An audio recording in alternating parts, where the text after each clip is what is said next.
करे कोई और भरे कोई, आपने सुना होगा इस बात को। किसी और की गलती की सजा आज इनका पूरा परिवार भुगत रहा है। ये दलित लोग हैं, गरीब लोग हैं, छोटे लोग हैं, किसी तरह मजदूरी करके अपना जीवन का भरण पोषण करते थे, अपने जीवन को चलाते थे, साथ साथ अपने पूरे परिवार के जीवन को चलाते थे। ये एक चिता है जो जल रही है। इसके अंदर एक पिता, एक भाई, एक गार्जियन, एक जिम्मेदार व्यक्ति वो आपके सामने लेटे हुए हैं। कहते हैं कि हर किसी व्यक्ति का आखिरी मंजिल यही होता है, लोगों को यहाँ तक आना ही होता है। आज इनका महज 48 से 50 वर्ष का उम्र था। अभी इनको अपना बहुत सारा जीवन जीना बाकी था। इनके छोटे छोटे मासूम बच्चे हैं, इनकी वाइफ है, इनकी बहन है जो कि विधवा है, उनके बच्चे हैं। इन सारे लोगों की जिम्मेदारी थी इस व्यक्ति के ऊपर जिसको आप अभी इस चिता में देख रहे हैं। आप सोचिएगा कि हम आपको ये बात क्यों बता रहे हैं। एक दिन हर व्यक्ति को जाना होता है, एक दिन हर व्यक्ति इस दुनिया को छोड़ के चले जाता है। हम आपको आज ये बात क्यों बता रहे हैं और आपको ये चिता क्यों दिखा रहे हैं। हम आपको दिखा इसलिए रहे हैं क्योंकि इनका जो खात्मा हुआ है वो प्राकृतिक रूप से नहीं हुआ है, ये अपनी मौत को नहीं मरे हैं। आज जो इनका खात्मा हुआ है वो किसी के लापरवाही के वजह से हुआ है। बिजली विभाग इसमें पूर्ण रूप से दोषी है और उसके लापरवाही के वजह से आज ये व्यक्ति मौजूद नहीं है और इनके पीछे का जो पूरा परिवार था वो आज बर्बाद होकर के रह गया है। यहाँ पे गांव समाज के लोग हैं, उनसे बात करते हैं, सुनवाते हैं आपको उन लोगों से कि क्या हुई थी घटना। सर आइए एक सेकंड, क्या नाम हुआ सर आपका? सर मेरा नाम सुमित कुमार चौधरी है। सुमित कुमार जी। सर ये जो व्यक्ति आज मौजूद नहीं है, खत्म हो गए हैं आज ये व्यक्ति, बहुत काफ़ी अच्छे व्यक्ति थे। 4 इनका अपना बच्चा है, 2 इनके बहन का बच्चा है जिसको ये चला रहे थे। क्या कहना चाहेंगे सर? सर हम तो सबसे पहले कहना यही चाहेंगे कि बिजली विभाग को जो है सो ध्यान देना चाहिए। जगह जगह पर आज बिजली विभाग के लापरवाही से इनका जान गया है। कल के डेट में किसी और का भी जा सकता है, कोई भी हो सकता है। देखने वाला इस न्यूज़ पर कोई भी हो सकता है, उसका फैमिली भी हो सकता है। तो देखिए सर, बिजली विभाग को इस पर पूरा ध्यान देना चाहिए। आपको बताते हैं कि इसको पोस्टमार्टम कराने के लिए सहरसा गए हैं। सहरसा पोस्टमार्टम जहाँ होता है उसके पीछे में देखिएगा अभी भी एगो तार वृक्ष के पास से गुजरा है। जबकि शहर का बात करते, जब मेरे जिला का शहर में उस हाल है तो गाँव ग्राम कस्बा। आप लोगों ने कभी बिजली विभाग में ये कंप्लेन किया है कि तार ऐसे ही पास होता है, घर से पास हो जाता है, इसका कोई निगरानी नहीं किया जाता? देखिए सर, कौन सुनता है? गरीब आदमी को बात कोई नहीं सुनता है सिर्फ नेता, राजनीतिक वाले, पॉलिटिशियन के बात लोग सुनता है। आम आदमी का बात सिर्फ क्या बोलते हैं, बोलचाल के भाषा में ही रह जाता है। आप लोगों की बात नहीं सुनी जाती? बोले ना कंप्लेन किया है आप लोगों ने? बोले ना बोलचाल के अभी कंप्लेन करना भी जो है ना, हम लोग का लगता है कि हम लोग मूर्खता कर दिए कि कंप्लेन हम कर दिए। ऐसा हो जाता है सर। पता नहीं हमारे सरकार या हमारे राज्य या हमारे देश का सिस्टम क्या है, इस चीज़ पर ध्यान देना। अगर आपको लगता है कि बिजली विभाग अगर सही पे लापरवाही नहीं करे तो आप लोग न्यूज़ दिखा सकते हैं। आपको अभी भी लोकेशन हम दे रहे हैं। सहरसा जिला का बात करें जहाँ पर पोस्टमार्टम हुआ है, वहाँ का हाल देखिएगा। और हम कहते हैं इस पूरे वृक्ष के बीच देकर के निकाला हुआ था। अब बताइए, गरीब आदमी है, 1000 रुपया गरीब आदमी के लिए बहुत बड़ा मायने रखता है। जो दिल्ली पंजाब कमाता है 5 से 7 हज़ार रुपया कमाएगा, घर परिवार चलाने के लिए सोचता है 1000 रुपया। जो सिलेंडर में हम देंगे, सरकार का सिलेंडर तो गरीब के लिए आया है, बस कॉपी कलम पर है। और धरातल पर जो है सो हम लोग सब आदमी देखिए रहे तो जो बीत रहा है सो 1000 रुपया मायने रखता है। तो बेचारा जरना उड़ना तोड़ने के पर्पज से गया और उसी कारण मतलब वृक्ष में तार था, उसमें फंसा हुआ था, इनको दिखा नहीं तार, उसमें ये सट गए, इनका इससे खात्मा हो गया। आप लोगों ने कभी शिकायत दर्ज की है कि तार ऐसे ही खुलेआम नीचे से? सर देखिए, हम शिकायत, आप कहते हैं शिकायत करने की बात, हम कहते हैं सर आप खुद देखिएगा, कहीं कहीं आप जाइएगा, आप न्यूज़ आप एरिया में हर जगह घूमते होंगे। हम लोग तो ये सब चीज़ नहीं दिखाते, आप लोग क्राइम फलना चलना सब चीज़ सरकार का सब नीति दिखाते हैं। आप लोग खुद देखे हुए कहीं पर भी, बहुत ऐसा जगह देखे गए कि सर 11,000 तार का कोई लगता है कोई माइए बाप ने इसका कोई मायने लगता कि आदमी जाकर छू करके चलाएगा, घर वापस चलाएगा। ऐसा एहसास होता है हम छू करके घर चलाएंगे, लेकिन वो छूने का छोड़िए, हम कहते हैं 1 फीट हट करके भी अगर हाथ टच हो जाए तो पता चल ही जाता है, तुरंत खात्मा हो जाता है। तो सरकार को इस चीज़ पर ध्यान देना चाहिए। यहाँ नहीं, हर जगह होना चाहिए, समझे? हर जगह सही होना चाहिए, हर जगह का मान कर चलिए सिस्टम सही होना चाहिए। केवल बिजली मान कर चले आज यहाँ हुआ, कल और कहीं भी हो सकता है। बिल्कुल हो सकता है। कुछ और लोग मौजूद हैं, उनसे भी बातें करते हैं। क्या नाम हुआ सर? मेरा चंदेश्वरी मुखिया नाम हुआ। चंदेश्वरी मुखिया जी। सर एक शख्स खत्म हो गए हैं किसी के लापरवाहियों के वजह से, बिजली का तार ऐसे ही नंगे पड़े रहता है कहीं पे भी, क्या कहना चाहेंगे आप? मैं तो यही कहता हूँ कि जो सबसे पहले जो हम लोग का डिपार्टमेंट है, बिजली विभाग है, उनके पास जो स्टाफ बहाल किया गया है, ये सब उनके लापरवाही से घटना हुई है। क्योंकि अगर वो आदमी जो सर्वेक्षण करता है, सर्वेक्षण करते हुए देखता है जो मेरा वृक्ष के बगल से तार 11,000 गया हुआ है, वह वृक्ष कटवा देता है, यानी तो 11,000 तार में कवर लगवा देता है, या कोई तरह का उसका व्यवस्था होता है, तो आज मेरा भतीजा का घटना नहीं होता। बिल्कुल। आज मेरा भतीजा के जाने की वजह से 15 आदमी, 15 को बाल बच्चा उसका बेघर हो चुका है। छोटे छोटे नन्हे नन्हे बच्चे हैं, बच्चियां हैं, उसका अभी कोई पोषण पालन करने वाला नहीं। यही देखते थे सबको, पूरा परिवार सबको यही चला रहा था। ये जो लड़का अभी देख रहे हैं जो चिता में जल रहा है, बस यही लड़का का सब दिया हुआ था, अगर सबका पोषण पालन करता था। एक इसकी बहन है, उस विधवा है, उसका भी वही पोषण पालन करता था। लेकिन आज ऐसा नौबत हुआ एक बिजली विभाग के कमजोरी की वजह से कि आज उसका पूरा परिवार बेघर हो गया है, पूरा परिवार उजड़ गया है, उसको कोई देखने वाला नहीं है। आप देख रहे हैं कि उसका बाल बच्चा सब यहाँ रो भी लग रहा है, माँ बाप सब उसका जो भी है सब भी लग रहा है, क्योंकि यह बिजली विभाग का लापरवाही है। हम तो बिजली विभाग से ये गुजारिश करेंगे, निवेदन करते हुए कह रहे हैं कि अपना स्टाफ को भेजवा करके जितना भी 11,000 तार जो नंगा गया हुआ है उसका व्यवस्था किया जाए।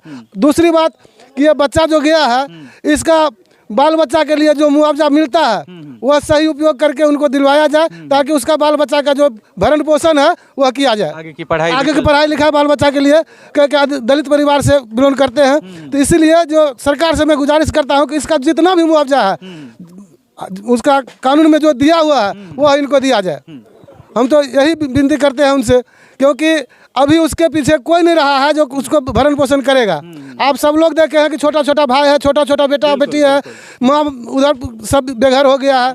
तो इसीलिए हम बिजली विभाग से और सरकार से निवेदन करते हैं कि इसका जो उचित मुआवजा है वो दिलवाने की कृपा किया जाए। तो आपने देखा कि सर ने क्या कहा, सारी बातों को स्पष्टता से रखा। इनके पीछे पूरा परिवार रोता बिलखता रह गया है, छोड़ गए हैं अपने पीछे अपने सारे परिवार को, और अब उनको देखने वाला कोई नहीं है। एक व्यक्ति अकेले इस दुनिया से नहीं जाता, उसके साथ बहुत सारे जो उसके ऊपर आश्रित लोग हैं वो भी बेसहारा हो जाते हैं उसके जाने के कारण, और आज यही हुआ है। इस व्यक्ति की नेचुरल डेथ नहीं हुई है, प्राकृतिक रूप से खात्मा नहीं हुआ है। इस व्यक्ति का जो खात्मा हुआ है वो हुआ है बिजली विभाग की लापरवाहियों के वजह से। गाँव समाज परिवार के लोग इनके लिए मुआवजे की मांग कर रहे हैं। जो इनका छोटा छोटा लड़का है उसकी आगे की पढ़ाई किसी तरह पूरी करवाई जाए, ताकि ये अपना भविष्य को संवार सकें, निखार सकें, इसके लिए मुआवजे की मांग की जा रही है। देखिए आपको दिखाते हैं, जिस लड़के ने अभी मुखाग्नि दी है, महज 15-16 साल का है ये लड़का। पढ़ाई कर रहा था, अपनी पढ़ाई पूरी करने के लिए कुछ दिन पहले घर से बाहर जाता है, महज 10 दिन पहले गया हुआ था, वापस आता है अभी, और इसको दिखाई देता है कि आज इसके पिता मौजूद नहीं है। सोचिए 15 साल का ये लड़का, क्या इसकी उम्र है अभी अपने कंधों पे अपने परिवार की जिम्मेदारी संभालने की? इसका आगे का पूरा पढ़ाई, उसका पूरा खर्च अब कैसे चलेगा? सर क्या नाम हुआ सर आपका? राहुल कुमार। राहुल नाम। तो क्या कहना चाहेंगे सर, आपके पिता जो आज खत्म हो गया, किस कौन है दोषी सर इसके पीछे? बिजली विभाग, बिजली के कारण हुआ, तो इसका मतलब बिजली विभाग इनका दोषी। बिजली के कारण हुआ है तो बिजली विभाग इसके दोषी होते हैं, क्योंकि वो अपना सेफ्टी नहीं देखा, कभी भी लोगों की सेफ्टी का वो ख्याल नहीं रखा है। गरीब लोगों को ऐसे समझा जाता है जैसे गाय बकरी है, जो होगा होगा, देखा जाएगा। क्या करने गए थे आपके पिता वृक्ष के ऊपर जो इस तरह की घटना हो गई है? जलावन लाने गए थे। जलावन लाने के लिए गए थे, और जलावन लाने के क्रम में उन्होंने नहीं देखा कि वहाँ पे कोई तार है और उसमें वो सट गए। आप लोग क्या मांग करेंगे सर सरकार से? यही कि कुछ मदद हो जाए आगे। अभी तो कुछ कर भी नहीं सकते हैं, कुछ नहीं कर सकते हैं, मतलब अपने परिवार के लिए क्या कर सकते हैं? ना तो कोई जॉब कर सकते हैं। देखिए अभी ये पढ़ाई ही कर रहा था, ये लड़का घर का बड़ा बेटा है, 2 बहन है इसकी, एक छोटा भाई है इसका, जिन्होंने अभी 10th क्लास की भी एग्जाम अभी तक उन्होंने नहीं दिया है। अब सोचिए इस बच्चे के ऊपर, इस लड़के के ऊपर इसके पूरे परिवार की जिम्मेदारी आ गई है। वो माँ अकेली रह गई है, चारों भाई बहन अकेले रह गए हैं। उस व्यक्ति की एक विधवा बहन थी, उनका 2 बच्चा है, जो भी यहीं पे पला रहा था, वो अकेले रह गया। आप सोचिए ये हुआ है किसी के लापरवाहियों के वजह से। ये लोग आए दिन कंप्लेन करते हैं कि यहाँ पे दिक्कत है, वहाँ पे दिक्कत है, तार यहाँ से पार हो रही है, लेकिन कोई सुनवाई नहीं होती, गरीबों का कोई नहीं सुनता। कौन हुए सर आप?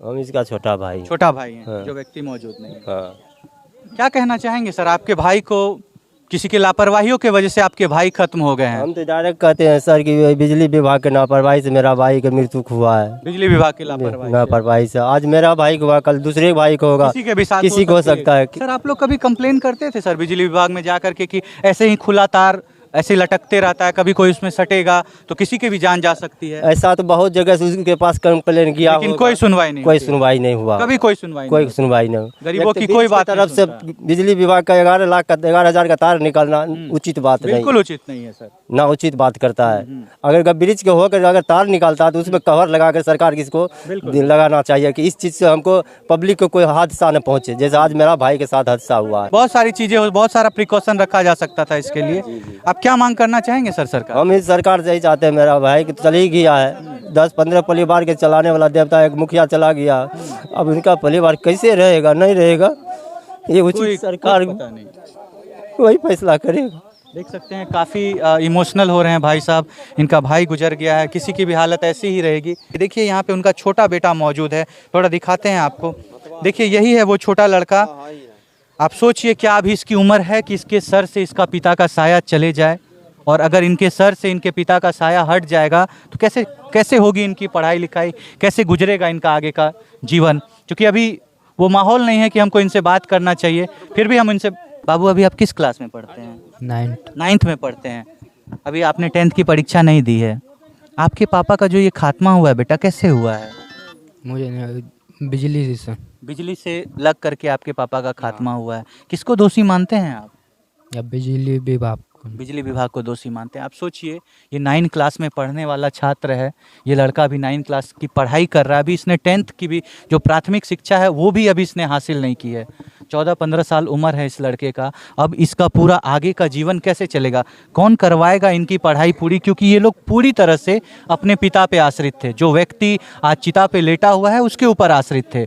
अब कैसे चलेगा इन लोगों का पूरा परिवार? गांव समाज के लोग इन्हीं बच्चों के लिए, और जो 2 बेटियां घर में हैं और जो और 2 छोटे बच्चे उनके ऊपर आश्रित थे, उनके बहन के बेटे, उन सभी के लिए ये मांग करता है। ये पूरा गांव समाज उनके लिए आवाज़ उठा रहा है कि उनके लिए जो मुआवजा हो सके, जो सरकार इन बच्चों के लिए कर सके वो प्लीज़ करे, ताकि ये बच्चे अपना भविष्य जो है उसको सुधार सकें और आगे अच्छा जीवन जी सकें। हम छोड़ जाते हैं आपको इन सारे सवालों के साथ, जो बिजली विभाग की लापरवाहियों के कारण किसी एक व्यक्ति की जान जाती है और पूरा परिवार वीरान होकर के रह जाता है। आप क्या सोचते हैं उसके बारे में?